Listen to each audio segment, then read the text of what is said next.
Okay, first up, whoa, that was loud. We are finishing up today. We're doing the cloud chamber lab, which won't take very long, and then most of the period is going to be finishing up, review, and getting things in that need to be in. We will have a test next time.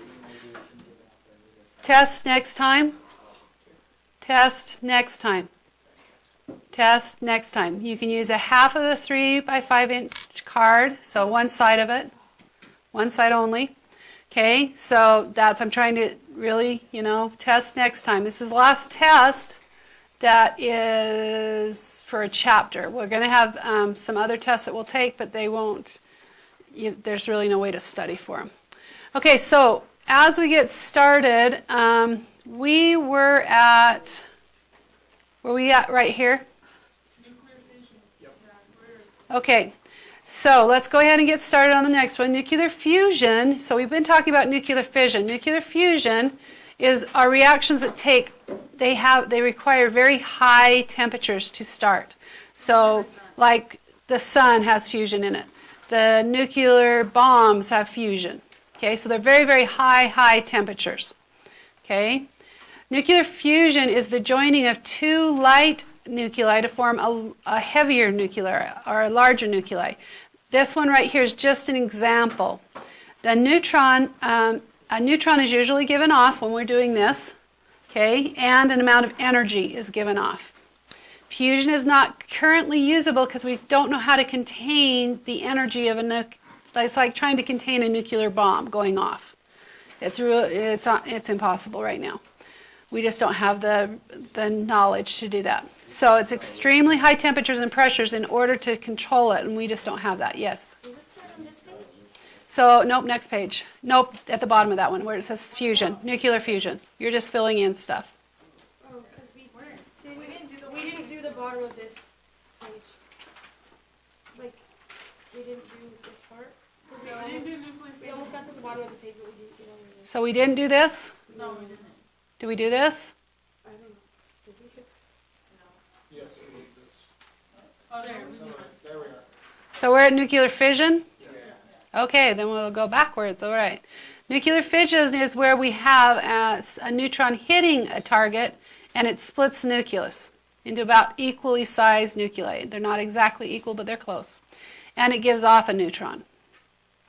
A chain reaction is repeating. It reminds me of like roots of a tree or branches of a tree.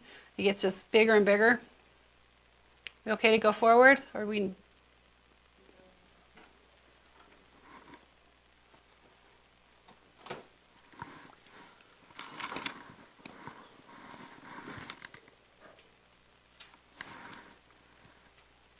Okay, we good now? Yes? Okay, expanding or branching reactions. This is where a reaction in which the products of one reaction cause one or more, so this would be it right here. So expanding. Critical reaction is a constant rate chain reaction, so this is a constant rate chain reaction. This one is expanding on this side, or branching.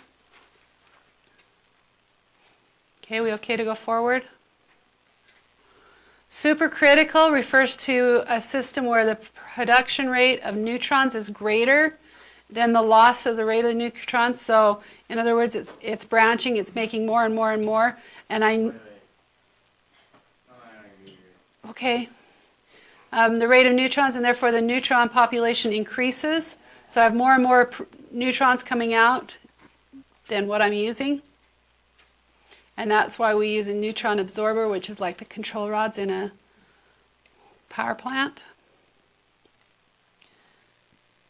Okay, critical mass is the minimum amount of fissionable material needed to sustain critical chain reaction at a constant rate. So if I'm doing a power plant, it's how much I need to keep a constant amount of energy coming off. Supercritical is the minimum amount that I need to make it into a branching.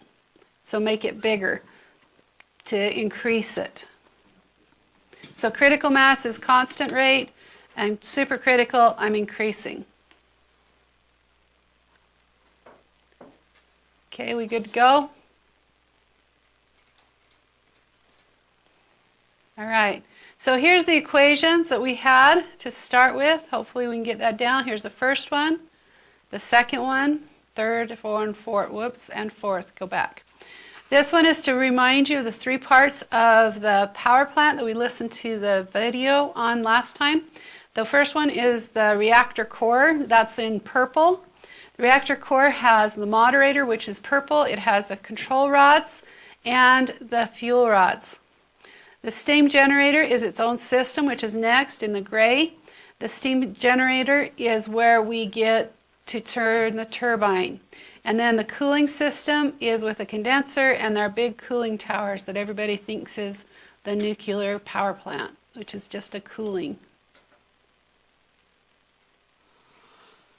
I don't know if we talked about this last time, but they used to have it hooked directly into a reservoir or a stream.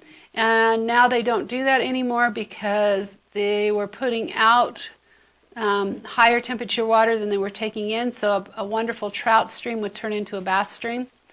And so it was changing the ecology.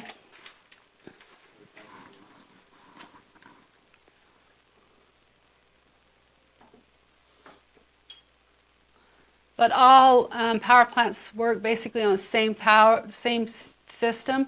They need something to turn water into steam, and the steam turns the turbines, and the turbines then produce electricity. If you ever been to Flaming Gorge and done the dam tour, and gone down to the bottom with the turbines, they're huge, but they use water to turn it that's falling from the dam.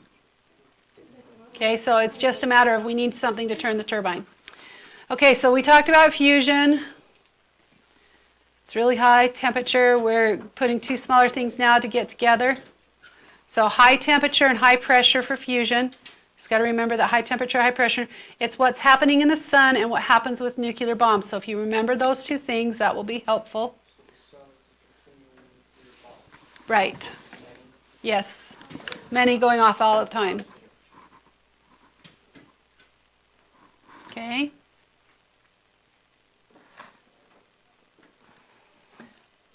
We okay to go forward? Don't have to have all of it down, just get main ideas. Nuclear fusion, joining 2 things, making a bigger thing, giving off a neutron and energy, and it has to occur at high temperature and pressure, so like a bomb or like a nuclear bomb or the sun. So it produces a neutron. Yep, produces a neutron and energy, large amount of energy.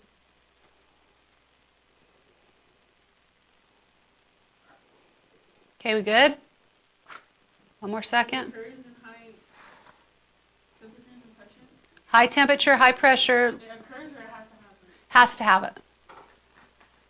So wait, have they been trying to use fusion? At one point they thought, the UVU thought they had developed cold fusion, which is the ability to contain the nuclear bomb, but nobody could replicate it. So that was proven somebody falsified records.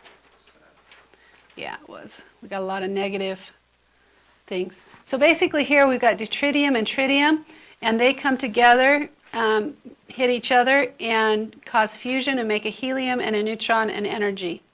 So this is what they're trying to control, just a small one, because it gives off a lot of energy. If they could get to controlling it, that would be awesome, but they haven't figured a way yet. All right, so now we're on to the day that we're supposed to be on. So I like this. Actually, this end, we already read this commercial thing here. I like this one. This is one I liked. Good news, we got the last batch of radioactive isotopes in Ontario for your medical treatment. Bad news, the batch was just a little bit strong. So wait, we're doing that lab, right? Yeah. Okay, so today we are going to, you just finished your quiz 12.3. We're going to learn about radiation in food. You're going to do your review. We're going to do the cloud chamber, and then you'll turn in 12.3. So the first thing we want to talk about is food. Ben? Thank you. A lot of people have lots of misconceptions when it comes to irradiation of food. So I'm going to let you listen to some things. Before we do, though, they're in your notes. I want you to write down, how do you feel about irradiating food right now? So right there in your notes, just that first box right here, how do you feel about it? Good, bad? Irradiating food. Putting radiation through food.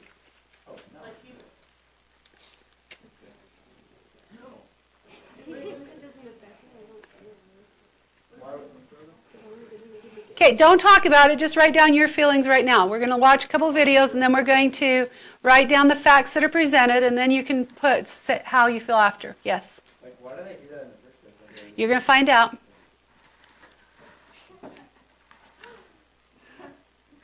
Okay, so I'm going to minimize that. Everybody got their feelings down? Need a few more seconds. Okay, I've got 2 videos for you to watch. And why do we do it? There's multiple uses. To prohibit sprouting, to get rid of insects, to extend shelf life, to reduce pathogens like E. coli, and then to make fruit last longer. So first we're going to listen to this one up here. Remember the spinach scare? What about the one at Taco Bell? I'm going to increase the volume a little bit. Okay. Those recent E. coli outbreaks might have you worried about what So you're you're feeding writing your down now in the family. center column. Some say radiation is the answer to all those problems. But is it safe? 2 more suspected cases of E. coli contamination. This subject has been in the news a lot recently. It's an E. coli outbreak. The outbreak has spread to at least 19 states, is being blamed for 1 death. Recent reports on foodborne illness in the U.S. have many consumers up in arms about food safety. Fears that some experts say can be prevented. With the use of a treatment called irradiation. We expose foods to this very high energy source, and that causes ionization of DNA. So effectively, we're killing these bacteria by damaging their DNA. Students at Iowa State University, one of the country's 2 teaching facilities, learn the process. I just push it all the way up to the stop. In their own treatment center and university labs where bacteria is analyzed. We have 2 plates showing the bacteria that have resulted after 24 hours of growth. The radiation would have reduced that to non-detectable results. Irradiated foods are available in stores, usually costing a few additional cents. The process is FDA approved, and with 5,000 deaths a year attributed to food bacterias, like the E. coli virus, some argue all food should be irradiated. But consumer advocates like DC-based Food and Water Watch say not so fast. We need to be doing a lot more to make sure that we're growing clean food in the first place rather than treating it with these really harsh, dangerous technologies to try to fix it at the end of the line. But proponents like Dennis Olson stand by the technology. There's no question that it is safe. Ultimately, consumers will decide. Madeline Fernstrom is today's diet and nutrition editor, as well as the director of the Weight Management Center at the University of Pittsburgh. Madeline, good morning to you. Good morning, Mary. As we saw in that spot, several E. coli scares in recent months in this country. If irradiation can get rid of the E. coli, get rid of the problem, then why aren't we seeing more products in the stores that have been irradiated? Because as you say irradiated, and what pops into your mind? Radioactivity. It is absolutely untrue. Food irradiation is another word for cold sterilization. We think, for example, with milk, it's pasteurized and it kills off all the bacteria with heat. We would never think of drinking unpasteurized milk. Similarly with raw food, with meats and produce, that cold sterilization, that is food irradiation, just takes energy rays and is exposed to the food and then kills off most of the bacteria. So it's very safe. And I think if it were called cold sterilization, more people would embrace it. So these waves essentially just pass through the food? Is that how it works? Right, it passes through the food. Think of this sort of like microwaves, like we have in a microwave oven, but it doesn't cook the food. So it's essentially bad PR then? If they called it cold pasteurization, you're saying people would have no issue with it? Well, here is something that a recent Purdue University study showed, that if you gave people a short introduction about what this would be doing to food and how it would protect the food supply, 9 out of 10 people would decide, okay, I'd really try that. And that's a good thing. There's a lot of misunderstanding. And of course, when one hears about, well, maybe we should just protect the food supply, well, why don't we just get to the root of this and get rid of all the bacteria? That's a good point, though, Madeline. And I appreciate that. The issue is, in a perfect world, that would be wonderful. But I think that cold pasteurization, food irradiation, can be a good tool to help keep the food supply safe. It does not replace good manufacturing processes. There are some special interest groups who say that sometimes this irradiation can chemically alter food and create things like carcinogens. Now, the FDA and the CDC have said that's not true. The food is safe. Who's right? Who do you believe? Well, we have to go with more than 40 years of scientific data. People worry about these things. The FDA, the CDC, and scientists working in this area. It is absolutely safe. And the fear of and opinion about this can't really supersede the ability to say we need to keep the food supply safer and try and kill off as much bacteria as possible. Doesn't it with certain foods actually change, though, the texture of the food and possibly the taste of the food? Now, of course, food irradiation can't be for everything.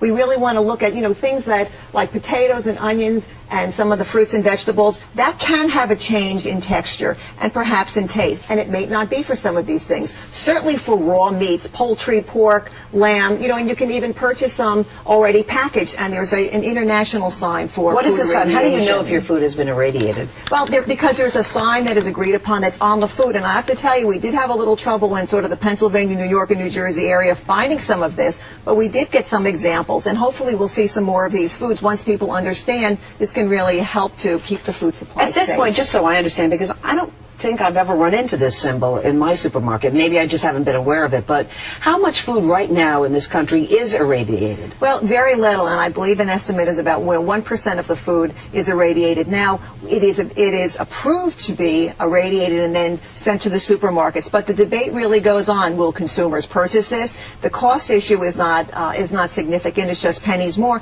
But also, there can be a lot of savings in produce if it's used for that because spoilage is less. You can have a longer shelf life, which can be a help and much less food wastage. But bottom line, whether your food is irradiated or not irradiated, you still have to practice healthy preparation at home. Once the food gets home, you still have to wash your hands, not mix raw and cook things. It's only going to protect it coming from the farm to your house, and then you still have to use safe practices, and the same with restaurants. Okay, radiation does not equal radioactive. No, it's a safe thing and good to kill bacteria, keep the food supply safe. Madeline Fernstrom, as always, thank you very, very much. More video to watch. Here. Electromagnetic radiation covers a broad spectrum of wavelengths and includes sunlight, which is vital. Make sure to you're life writing on down in Earth. that center column. The waves have different uses according to their energy. Radio waves enable us to communicate and share information. Microwaves cook our food. Infrared radiation warms us. Visible light illuminates our lives and is essential for food production. Ultraviolet radiation gives us suntans and bone-strengthening vitamin D. X-rays enable us to diagnose and treat illnesses and to check our luggage. And gamma rays are used to sterilize medical equipment. Irradiation using X-rays and gamma rays can also be used to treat food. By choosing the right wavelength and dosage, these rays can prevent sprouting of vegetables like potatoes, maintain their freshness and taste, and destroy harmful bacteria that could be present in spices, meat, or seafood.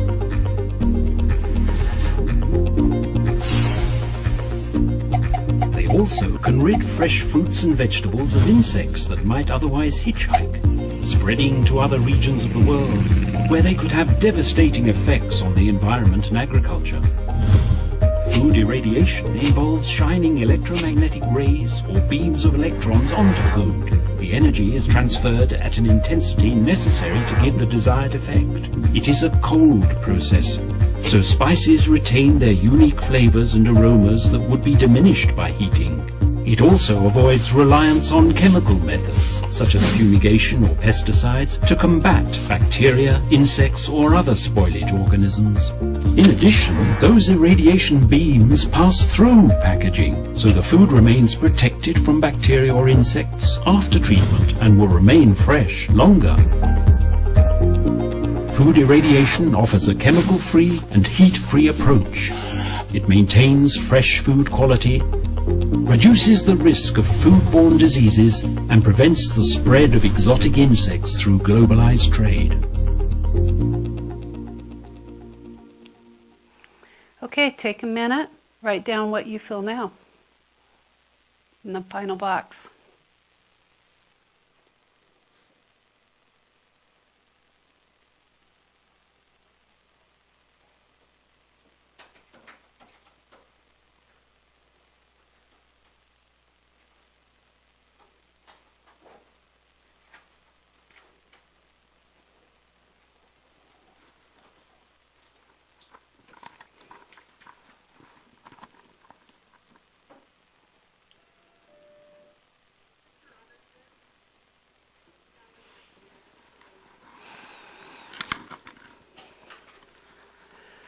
Okay, what do we think?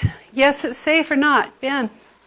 They just said that like a lot of people have been saying that it just passes through and doesn't stay in the food. Right. If it stayed in the food, like that's like affected by different rays. But if they chose like a different ray, I feel like it would like isn't there a different like type of radioactive rays like stay in the food that would stay in the food, but the reason why they're using like a solar ray. They have to choose the wavelength, right? Yeah. So like they're like calculating all the different like wavelengths they need to use and they do it right. And like they just pass it through the food and freeze it and like preserves it for a long time. And because of it, we've already seen like results as in like not make people get sick, like E. coli and like other diseases and stuff. If they had like radiation poisoning, people would already like figure that out and then people would already have like poisoning from radiation and stuff. And we'd already see different symptoms. Okay. So like what I've heard how I felt is that like I'm okay with it because it like prevents different foodborne illnesses and then I can develop bacteria. But then like once I found out like they use like a lot of different stuff to prevent all that. And then in the first video it said one of the ladies, I don't know who it was, but she said that instead of like putting all these chemicals and like putting it through the whole process, like all the food, they should just grow it more safer in the first place so that they don't have to use all that. Like it would be more easier and probably less expensive to just do it right in the first place. Okay. Any other thoughts? Yes. I do agree with Professor. It would be better if they just kept safe for like soils and things like that, but it's really hard after our soil having been contaminated by those pesticides and things for decades. But this seems relatively harmless. It just kills the bacteria that we don't want. And then, like, I know people that about this and like, I don't like this. Like, I'm gonna somebody's like, I'm gonna become a sick man and I'm gonna get. Or Spider-Man, or the Hulk, right? It's something that's just killing the things that we don't want. And if it's going to hurt us, then yes, there would be something against the FDA would probably forbid it already. But if it's not harming anybody, then Okay. The FDA and CDC say it's fine. It's usually going to be okay. Okay. Any other thoughts? So you need to have something written down there. None of you brought up one of the global concerns. Do you remember one of the global concerns? The bugs.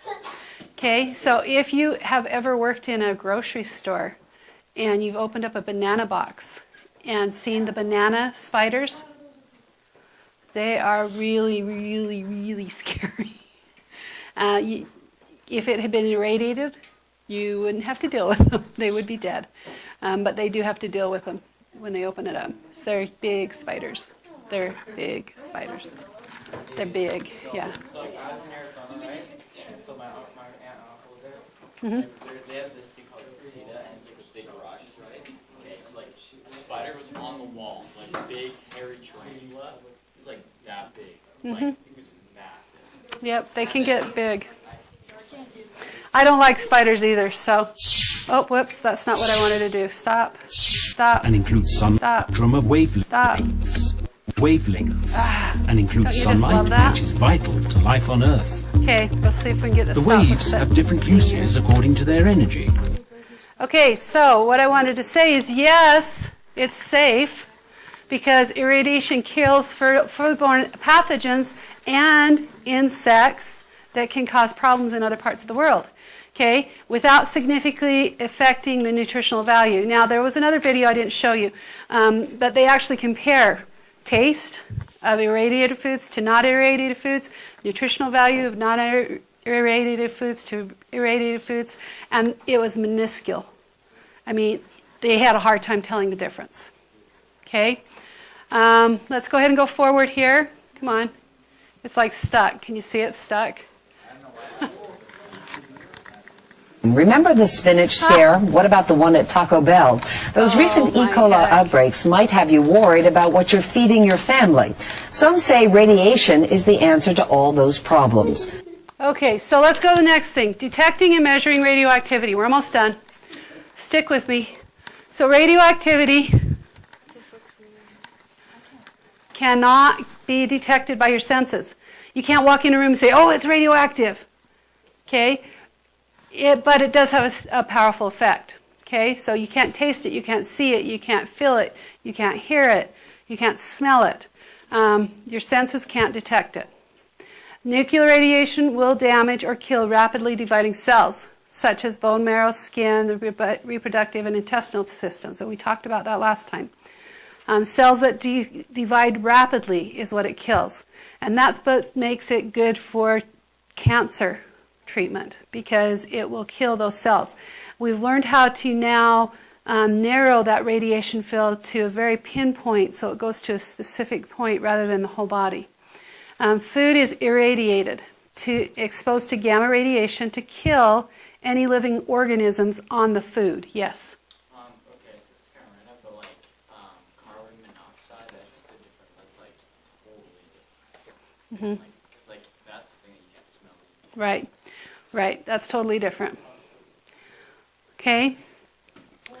So afterwards, the food is not radioactive. That's what a lot of people think. Well, if it's irradiated, that means it's radioactive. Just like the lady said in the video, you know, they should have chosen cold sterilization or cold something instead of calling it irradiation, because when people think radiation instead of what is actually happening, it's just killing the bugs. Okay? You repeated the line. I did? Yeah. I kept writing it. I kept erasing it and writing. I was like, what am I doing? But you put as well making it, and then you put. Oh, I did. Oh, Sorry. So I was Sorry, I left.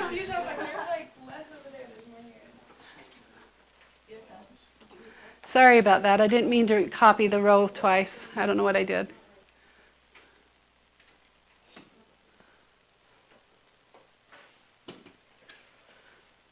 Maybe you ought to put that graduation hat on Beaker or on the girl so you can see it. It's hard to see against that background. Or put some bright color behind it or something. It's hard to see in the black. Okay, we ready? No, wait. Okay, sorry. I don't have to write it. I'm sitting here bored. So, just waiting for you to...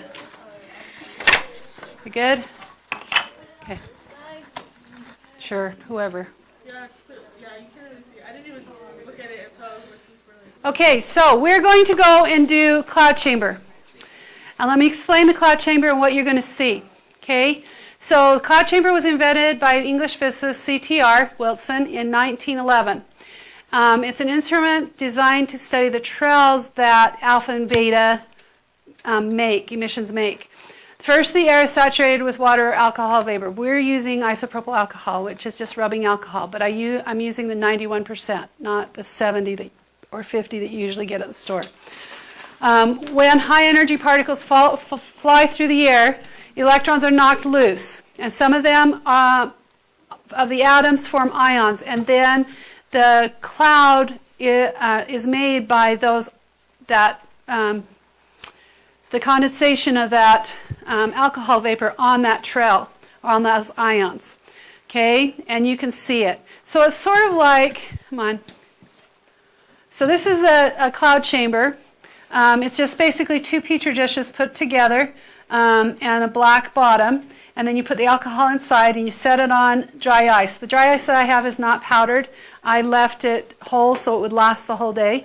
And we're not going to use a pin radioactive source. We're actually using a thorium lantern mantle that will be going in there. And then, so the air is cooled down. And when the air cools down, when something disturbs it by going through it, it will form a cloud on that trail. And that's what we're looking at. Okay? Now, you also need a flashlight. Come on. But instead of shining it through like they have here, the top of our petri dishes are a little scratched up, and if you do it that way, it sort of reflects back and you can't really see. So shine it through the side at a 45-degree angle down towards the bottom of the petri dish, and you'll be able to see things. Okay? Come on. All right, so what you're going to be seeing are the paths that are left by the path that it went through. It's sort of like looking at a jet engine or jet airplane in the sky. Some of them that are really high, you can see where they've been, and you know where they are because that's where the trail stopped, but you really can't see them. So if you were looking at a sky, come on, I have a picture. There we go. We can't really see the airplane, but we know where it's going, kind of thing. Okay, that's what you're going to see. There's going to be two kinds that you can see. The alpha, which is going to be fat and straight like that one, and the beta particle. And it's going to be very, very small, and it sort of circles. Okay? And it's small because if you remember, alpha is 4,2 helium, so it's got a mass of 4. But beta is 0, -1, so it's very, very small. Gamma rays we won't see. Okay, I'm going to let you see, this is an example of one. This is an alpha source on this one, and only an alpha source, but it's a very large alpha source. It's not as big, a lot bigger than what we're going to be seeing. Let's see if it starts. So if I have to go over, I've had to go over and start it at the computer every day, every period, so.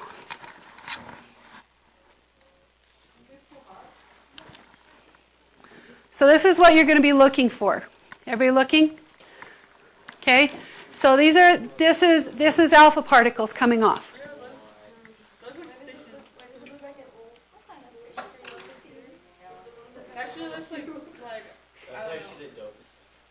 So we're actually going to be seeing this. Okay, so now when we see it, though, I'm going to give a still version. The alphas are the straight ones, the ones that go zinging, and I've got the other one pointing to the electrons. Can you see them? Can you see the pathway? I'm going to illuminate the pathway. There's one.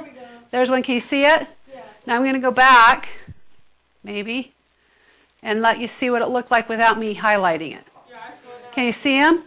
Okay, they're harder to see. So if you see them in the lab, you're really going to have to look, okay, because they are harder to see. And the alphas are very bright, and they're very easy to see.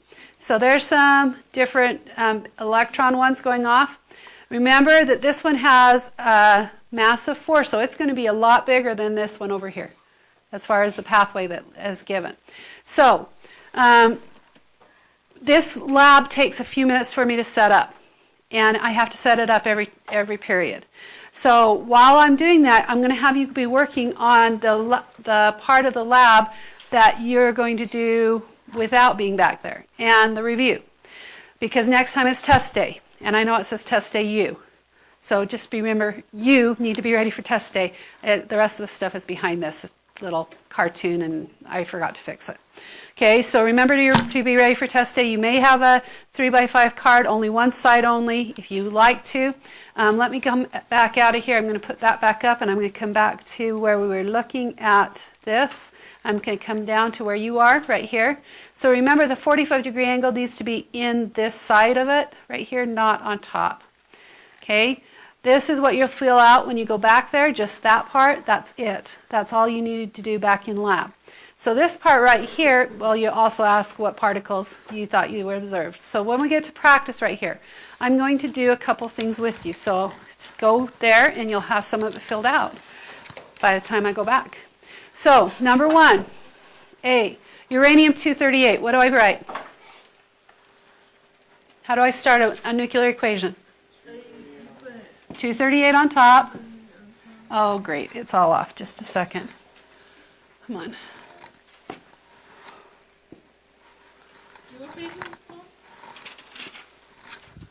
Okay, let me try it again. There we go. I'm writing where I'm writing. 238 on top, then what? Uranium, and what's on the bottom? The number is 92, so it's down in the F block. Decompose, that means arrow, through alpha emission. What's an alpha emission? It's on the product side. Right, and what is it? Isn't it like 0, -1? No, 4,2, yep. 4,2, and you can do the alpha symbol, or you can do helium. Plus something, right? What's the alpha symbol? Is it just A? One more time, sorry. Yeah, that's the one you can do the fish for. So I could write it that way, or I could do it this way. Okay? How do I find out the rest of it? Would it be 90 or? So this is equal to this plus what? Oh, 234. 234. And 92 is equal to 2 plus, and what is number 90 on the periodic table? TH. And I'm done. Okay, so you're going to do a couple like that. Okay, I'm going to erase this and move it up. We're going to go to number 2, A. Number 2 has three radioactive series that you need to do. And then on D and E, it asks you questions about which one's the longest. So let's do one of the decay series so you can see how it works. So lead is what? PB. And 210 goes on top. What number's on the bottom? It's down in the P block. P block is over on your right-hand side. 82, thank you. Okay, by beta emission. So arrow, what's beta?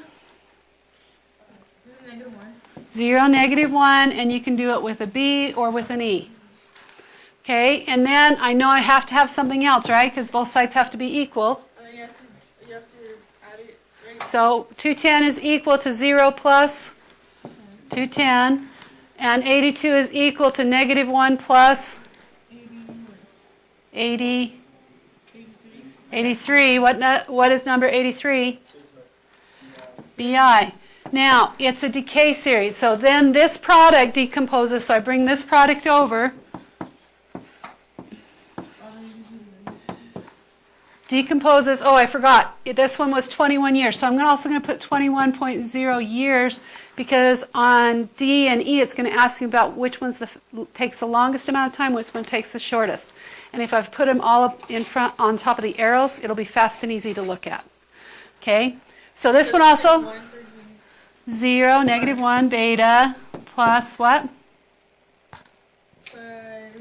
84. Okay, 84 on the bottom. 210 on the top. What's 84? Polonium. Then we take polonium 210. Wait, is that the 5 And this one is 138.4 days. Why'd you put an N? Oh, it should be D. Sorry, D.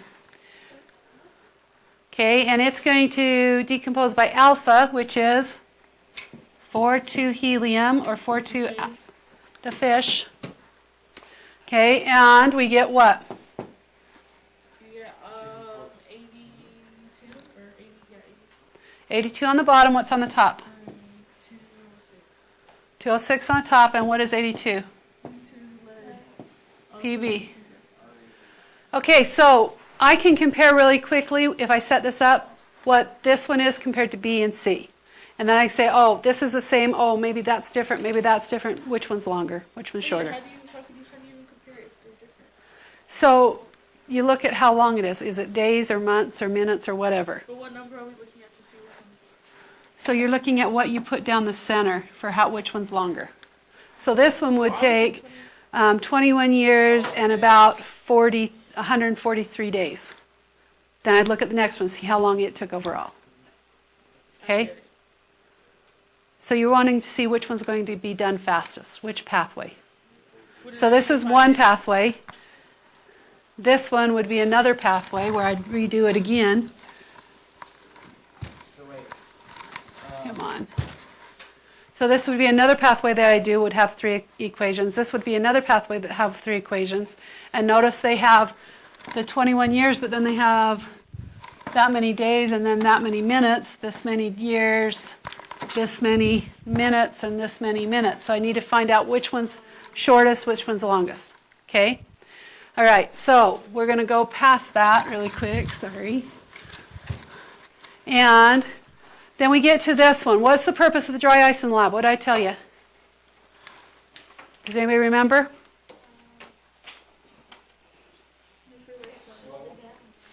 No. So we have the alcohol being evaporated right now. I'm going to put the dry ice underneath. The dry ice cools the alcohol so that when the ion or radioactive particle goes through, it will condense. Otherwise, it won't condense. Okay? Number 4 and 5 just want you to tell me what happens when you decay by an alpha or a beta. So on an alpha, you'll lose 4 on the mass, and you'll lose 2 on the atomic number. On the beta, you gain 1 on the atomic number, but you don't lose any mass. K-capture is just putting a beta on the reactant side. Okay? When does it occur? Anytime radioactive things happen, it's when you have an unstable nucleus. Okay? What effect does it have on the nucleus? It takes away 1 from the protons. And then what is a gamma ray? You should be able to get from your notes. Okay, going up. This, I need everybody with me. This is a large decay series. This is a decay series that happens in nuclear reactions, or nuclear reactors. Okay, we're going to start with uranium-238. So 238 on top. Uranium here. What number was uranium? 92. And it's going to start the decay. The decay is alpha, beta, beta, alpha, alpha, alpha, alpha, alpha, alpha, beta, alpha, beta, alpha, beta, beta, alpha. And we're going to go through all of them. Here's a hint. You should end up with 206 lead when you get all the way down to the bottom. If you don't, then you messed up. Okay? One little mess up can screw this whole thing up. So make sure you're checking with other people. I'm going to do a few of them with you. So uranium is going to undergo an alpha decay. 4,2 helium, or 4,2 alpha. Plus, what else? 234, 90, which is what? 90 is thorium. Okay. Then you're going to take that daughter and bring it down here. So 234, 90 thorium is then undergoing a beta decay, which is what? 0, -1 beta plus what? 234. What's 91? Protactinium, yes. So you're going to bring that down here now. 91, protactinium. It's going to undergo a beta decay. 0, -1. Whoops, that was a funky beta, but that's a beta. Okay, plus what? 92, 234, and what is 92? Uranium. Okay, then I bring it down here. Uranium 234, 92 is undergoing an alpha. And this time I'm going to write it this way. It's going to be what? It's a 4,2. So on the bottom we're going to have 90, which was thorium, right? On the top, 230. Okay, so that would come down here, and that's as far as I'm going to go with you. Go on the next page real quick. So we've got this, right? And we'll just keep going. Now I'm going to show you. Keep this so you can see it, because we're going to use it on the next page. And I've got to erase it. Maybe. If it wants to go away, maybe. Okay, so going on to the next page right here, you've got a chart. You're going to chart what you find. So you're going to start with your parent, which is uranium-238. You're going to put it right here. Uranium-238, you're going to put a circle around it. The next daughter, the first daughter, what was the first daughter? What numbers was it? 234 and 90, what was the symbol? TH, thorium. So I'm going to circle it, I'm going to connect them. Okay, what was the next one?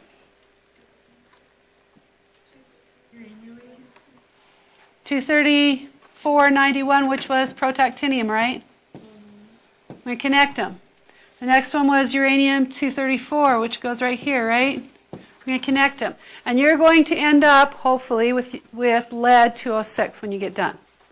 Okay? All right, so you're visually putting it there. Okay, going down. This right here, end of lab.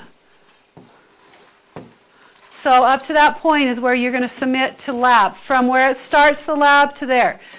What we did before now, before the lab area, and what we do after is 12.3.